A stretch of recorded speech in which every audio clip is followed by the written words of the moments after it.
Hallo Premier, lettuce, Berejiklian, Berejiklian, Big Juicy, Berejiklian.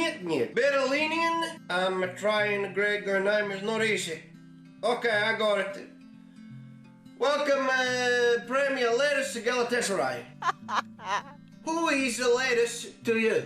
What you see is pretty much what you get. How would you describe your nose? Pretty. Have you ever considered changing your name so it's easier for everybody to say? No, never. Is it true that you pushed Dan Andrew down the stairs? Oh, that's not true. What have you learned during this difficult situation in Viavattene? Well, I've kind of learned, and what dealing with all these difficult situations in New South Wales has taught me is... That your quarantine is a shit. Yeah. Is it true that you watch yourself on the news when you get home? I am a real reality TV binger, I will give you that. How is your relationship with the Queensland Premier, Anastasia Palestine?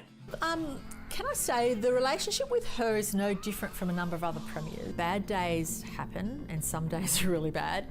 I know you've been single for a long time now. How's online dating going?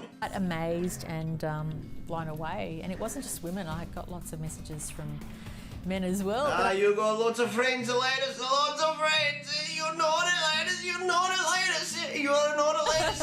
Do you think pineapple belong on our pizza? Of course it does. Of course it does. You funny ladies, ladies, you funny. That's a funny joke.